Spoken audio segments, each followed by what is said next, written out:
لحظه ای از زندگی میرسه که میفهمی لازم نیست همه چی معنا داشته باشه. لازم نیست گذشته‌تو درست کنی یا آینده‌تو کامل بدونی یا سعی کنی بهتر از چیزی که هستی به نظر بیای. میفهمی بعضی فصل‌ها فقط میان که بگذرن، بعضی آدم‌ها فقط میان که نشونت بدن هنوز یه چیزی توت زنده است. دیگه دنبال جواب نمیگردی، اجازه میدی باد بوزه، بارون بیاد و اتفاقا به همون صورتی که دارن میافتن بیافتن. زندگی رو به همین شکلی که هست انتخاب میکنی. شاید همین باشه قضیه، نه رسیدن نه تغییر، فقط برگشتن به جایی درونت که همیشه یکی منتظرت بوده. سلام، من آریانم و این ویدیو سوم از چنلمه. تو این ویدیو میخوام راجع به دومین تصمیمی که بهم کمک کرد باهاتون صحبت کنم. اول بگم که چرا اینجوری با انرژی بیشتر دارم صحبت میکنم، به خاطر اینکه چند نفر از بچه‌ها گفتن که تو ویدیوهای قبلی یه ذره خواب‌آلود و اینا بودم، دیگه گفتم یه ذره روش کار کنم و کم کم سعی کنم بهترش کنم. مفهومی که امروز میخوام راجبش صحبت کنم مفهوم خیلی بزرگیه برای من و به نظرم کلاً تو زندگی آدم. مفهومیه که قطعاً به این ویدیو ختم نمیشه و یکی از تمهای این کانال خواهد بود. من دوست دارم بارها راجبش صحبت کنم، گسترشش بدم، ذهنیتمو نسبت بهش خیلی بازتر کنم و با آدمای مختلفی راجبش صحبت کنم. و این ویدیو به منزله یک معرفی صرفاً خواهد بود، یک مقدمه برای یک روایت خیلی بزرگتر. مفهومیه که به نظر من شروع مسیر رشد در آدم و تا زمانی که اتفاق نیفته تو نمیتونی اصلاً وارد مرحله بعد بشی. و در اوج سختیش من کلید رو در این مفهوم میبینم و مفهومی نیست جز پذیرش، پذیرفتن زندگی، پذیرفتن واقعیت، پذیرفتن اون چیزی که هست. ما خیلی اوقات در حال انکار کردنیم، انکار کردن خودمون، انکار کردن اتفاقها، انکار کردن چیزهایی که میدونیم هستن ولی نمیخوایم ببینیمشون، قفلشون میکنیم پشت درهای بسته. اما واقعیت رو چیزی تغییر نمیده.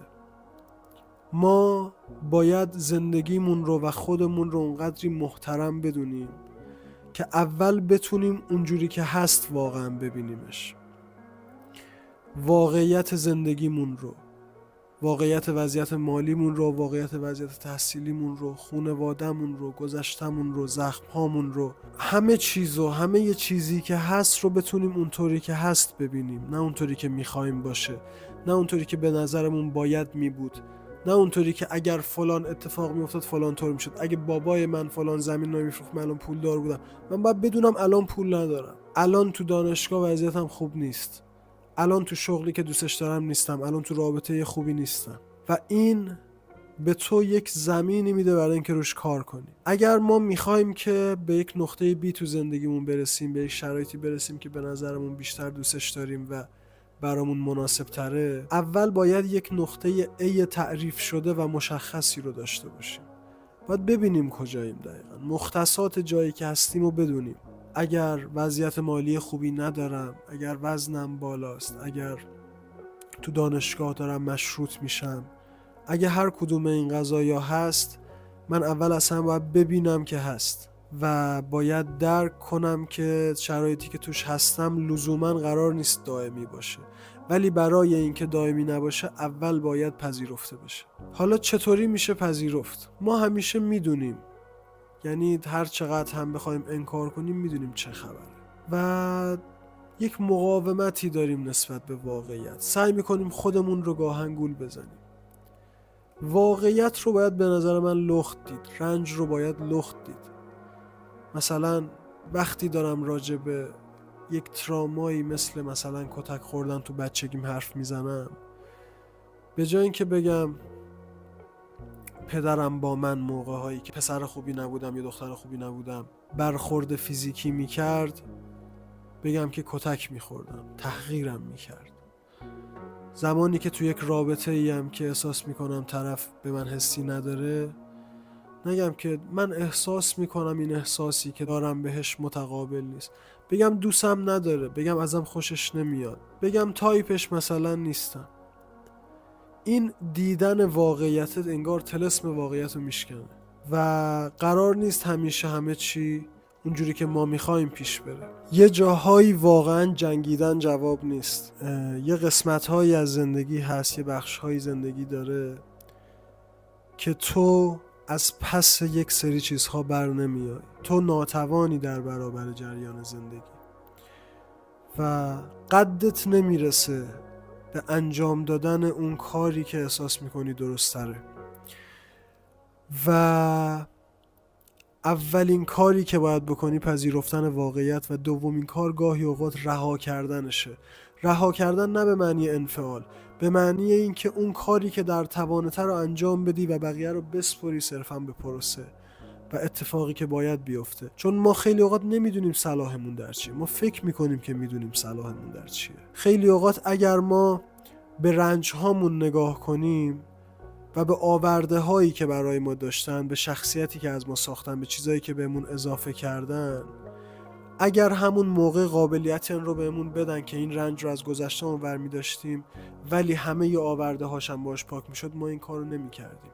چون اون رنج برای ما یک درس شد، یک چیزی شد که ما رو هل داد به یک سمتی در زندگی که آگاه تر بشیم، رشد بیشتری داشته باشیم، پیشرفت بیشتری داشته باشیم و حتی این پارادوکس که آدم خوشحالتری بشیم. خیلی اوقات رنج‌های ما در دراز مدت ما رو به آدمای خوشحالتری تبدیل میکنه. جالبه، من این یکی دو روزی که ایده این ویدیو تو ذهنم بود خیلی اتفاقهایی برام افتاد که خودم نیاز به پذیرش پیدا کردم.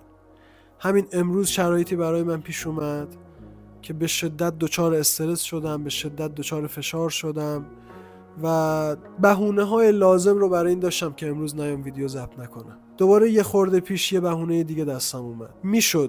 میشد این کار رو به تعویق انداخت، اما شاید این برای من هم یک تمرینی بود برای پذیرفتن اتفاقی که افتاده و رفتن به مرحله بعد. من در اون اتفاقی که افتاده بود مؤلف نبودم، دخیل نبودم، اون اتفاق و زندگی جلوی پام گذاشته بود. ولی اینکه بتونم بپذیرمش و برم مرحله بعد و کاری که لازمه رو انجام بدم، اون دیگه مسئولیت منه. و مهمترین بخش پذیرفتن و مرحله آخرش به نظر من پذیرفتن خودته. پذیرفتن بخش‌هایی از خودت که برات پذیرفتنی نیست. ما خیلی اوقات فکر میکنیم که خودمون رو پذیرفتیم.